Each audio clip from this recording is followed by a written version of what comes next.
the road. The ground underneath my boot heels burns right through my soul, right through my weary soul. Wildfire travels on a wayward wind through a field of broken dreams. Your memory flies through my restless heart on fallen angels' wings. And I wish I could have stayed, I wish I could have changed, but a rambling man is a rambling man by any other name, by any other name.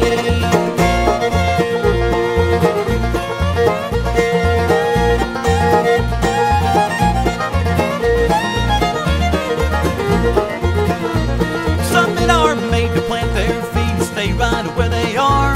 Some build their homes on the shifting sands beneath those shooting stars, some bright and shining star. A woman like you was born in love with a kind and gentle hand, but I was born a rolling stone and I'll die a rambling man. I wish I could have stayed, I wish I could have changed, but a rambling man is a rambling man by any other name, by any other name. Hey folks, it's Snake Tracks Day 11, and I'm out here looking for Utsanati once again. It's been about a week and 2 days since I last located this amazing snake, and well, he seems to be over here in about the same area as where he was a week ago. I've just received his signal about 5 minutes ago.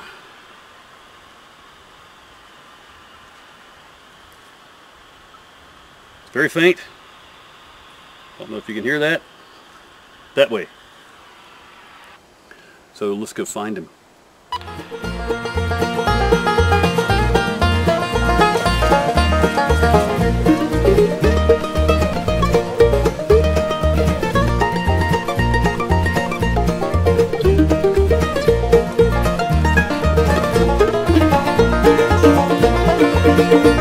Someday you may forgive me for leaving you all alone, but I can't deny the wanderlust and the call of the open road, out on the open road.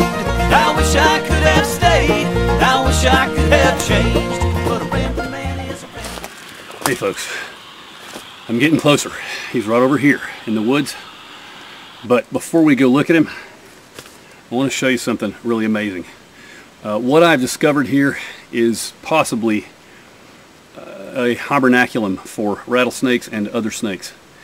The camera is sitting on a boulder the size of a house, and on top of that is another giant boulder, and under it are holes. There's holes everywhere, cracks in the earth, fissures. The one I'm looking at right now, right down here, appears to be a small cave, and it looks like water flows out of it occasionally, maybe during times of heavy rain. But the fact that Utsanati is kind of close to this location, and it's getting up into the time of the year where the snakes are going to be going into hibernation, maybe in a month or so, it could be very possible that this is his hibernation location. We will find out in time. But first, take a look at it. It's such a cool place. Right down here, a little cave I was talking about. Let's switch into night vision mode and see if we can see anything in there. Nothing but dampness. This might be the spot. I don't know, but it's very interesting. Pulling back, look at the size of this rock.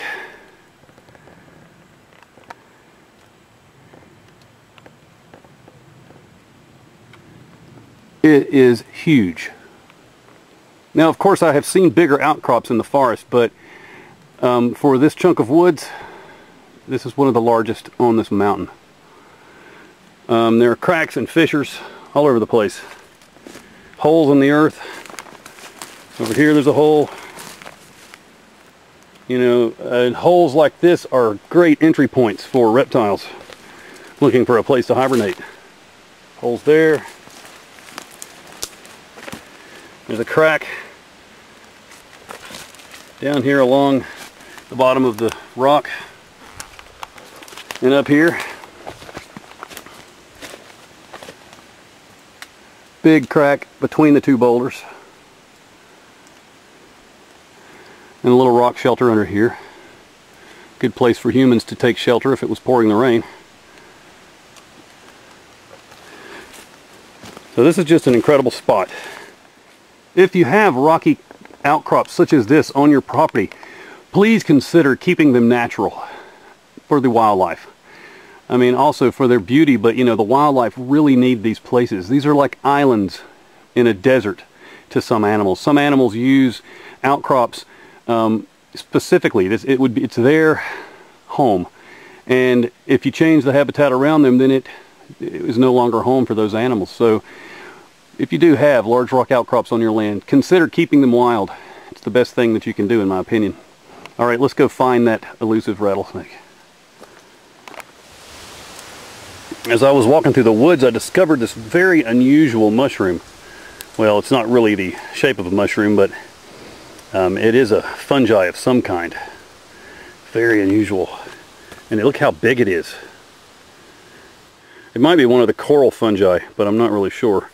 It's gorgeous, and it's probably sprung out of the earth within just the last few days when we've had all this rain. It's rained pretty heavily over the last week. Very cool. Well, I'm getting closer, but it's really tough going. The hill's very steep. The mountain's very steep and very thick, so I'll find him eventually.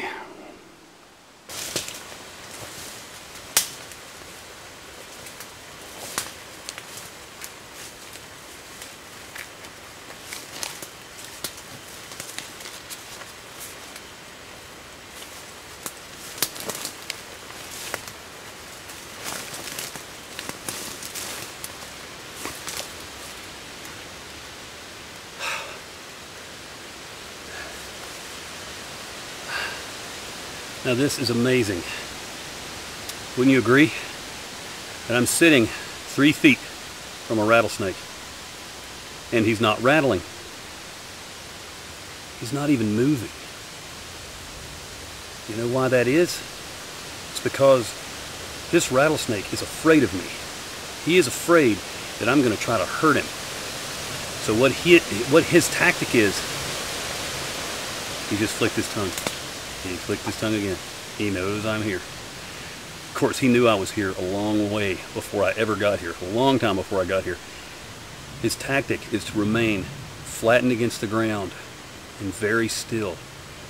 And he is going to hope, he's hoping that I'm going to just go away and not see him. He's relying on that camouflage, that cryptic camouflage that breaks up his pattern, and to other animals who might be out looking for a meal, like say an opossum that is immune to the venom of the rattlesnake. He's hoping that his camouflage will make him look like several chunks of debris and not a rattlesnake. He's also counting on the fact that if he stays very still, that I won't see him, because in order for some predators to see their prey, the prey has to move. Now, you know, he's not actually thinking in his head all these things. It's instinct. At least that's what we believe, people who study reptiles. Never rattled. He even has his rattle underneath his coils. He's in what's called a resting coil. Maybe he fed recently and he's sitting out here in the dappled sunlight. A little bit of sun over there and over there. You know, recently maybe there was some on his position, and he's been thermoregulating, digesting his meal, or maybe he's just sitting here waiting for a meal to pass in front of him. You know, he used his tongue to find the trail of a chipmunk that ran by recently, and he's waiting for that chipmunk to come back. Whatever it is, this is cool. This is amazing to be able to come out here in the forest and share with you a little bit of the life of the timber rattlesnake. One thing that I find absolutely beautiful is he's covered in dewdrops, little droplets of rain that have fallen and are just glistening on his scales. It's just so gorgeous. Now take a look. I'm going to zoom in and let you see a little bit closer what I'm seeing. Take a look at this.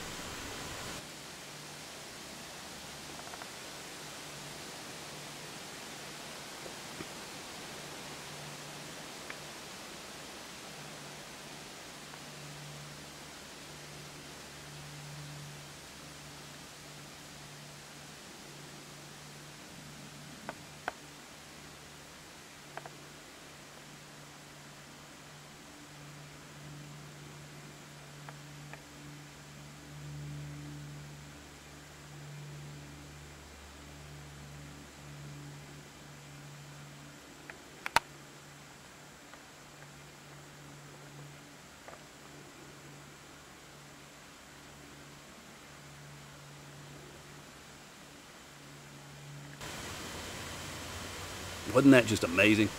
Beautiful. These animals are gorgeous animals. They're beautiful animals. They're not as dangerous as we believe.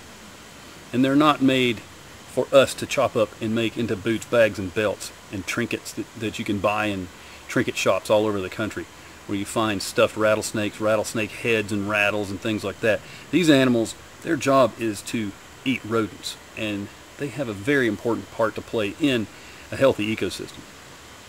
And as you can see, they're not out to get us. They're not out to attack us, chase us, bite us. Look at him. Has he attacked me? He's terrified of me. Remember that. They're terrified of humans. We are their enemies. We are predators to this animal. How many rattlesnakes have humans killed? Think about that. And then, how many humans have rattlesnakes killed? You know, a little bit off balance there. We humans are their main predator, and that needs to change. Well, that's enough of my preaching on my beliefs about rattlesnakes. It's time to collect my data and then leave this snake alone. This is, after all, what I'm here for, isn't it? The science, the knowledge, and to bring that science and that knowledge to you. He still hasn't moved.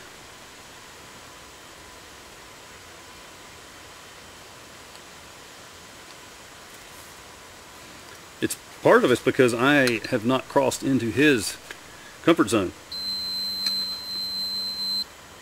You know, you can bet he knows I'm here, but as soon as I go into his comfort zone, then he's going to get a little uncomfortable, and he will do one of two things. He will fight, or he will take flight. And I would say that he's going to pick the number 2 option there, because he has plenty of escape routes.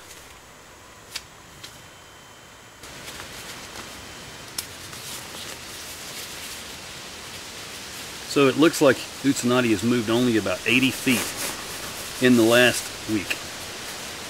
Now that doesn't seem like a lot, but he could have been all over this place.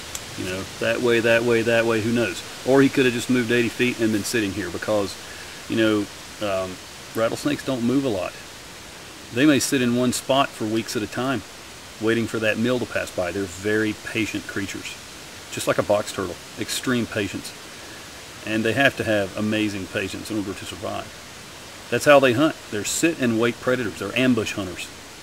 They'll wait a long time for one meal to pass by. And then they'll strike and venomate. It dies, they eat, and then they wait some more.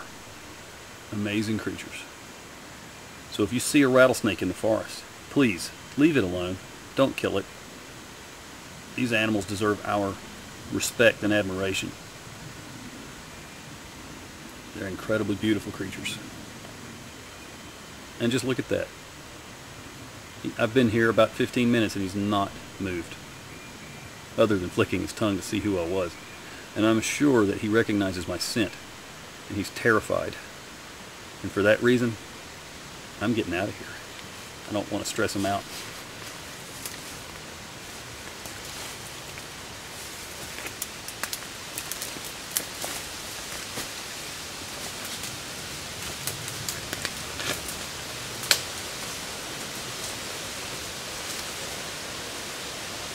I was making my way back through the thick forest and looked down, and look what I discovered. Sitting right there on the forest floor, do you see him? A little box turtle. Hey there, little guy. Or girl. Looks like you have brown eyes from here. Well, I need to go down and see if this is somebody I've met before in my box turtle study. Let's go check him out. Looks like a little girl. She's old. Her shell's all polished and beat up.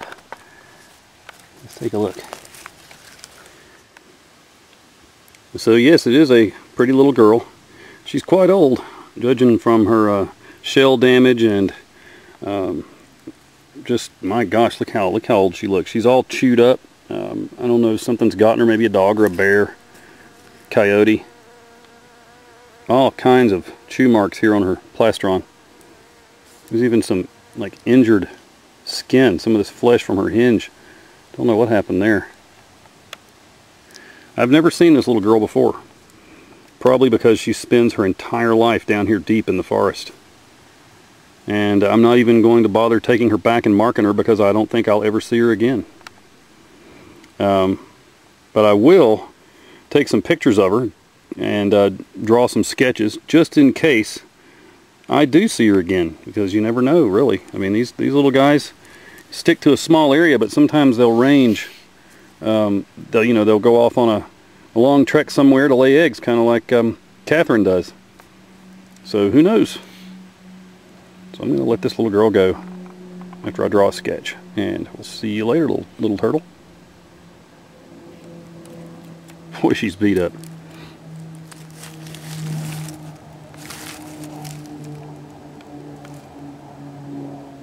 She has a really pretty head. She's out of here. Bye, little turtle.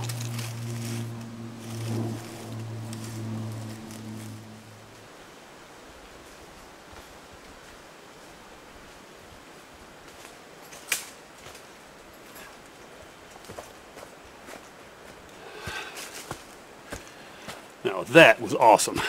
It was really cool to see that Utsanati is doing so well in this beautiful forest. What a beautiful day to be in the woods. My gosh. Really gorgeous out here. Well, next thing I have to do is hike back up this big mountain and release Zoe, the female timber rattlesnake that we recently implanted a transmitter into. And I've got to let her go so she can get out into the woods and feed and get ready for hibernation for this winter. So let's go do that. Should be really awesome.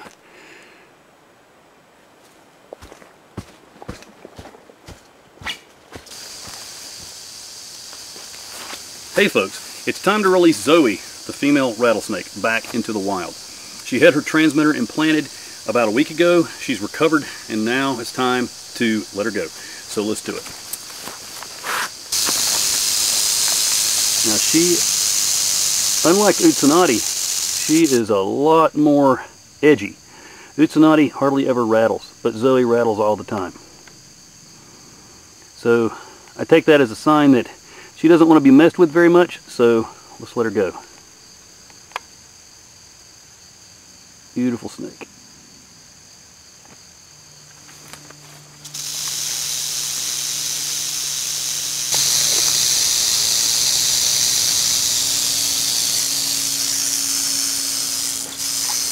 If I can just get her directed under the pin, and she'll know right where to go. Here she comes.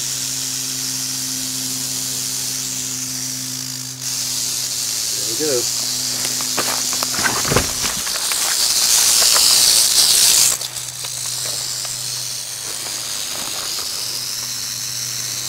And it's done. And you hear that she stopped rattling because she instantly feels much more comfortable once she is in a place that she knows. So we'll leave her alone, and just like with Utsanati and the turtles, we'll keep tabs on Zoe the rattlesnake and learn as much as we can about her. So we'll see you next time. I wish I could have stayed, I wish I could have changed, but a rambling man is a rambling man by any other name, by any other name.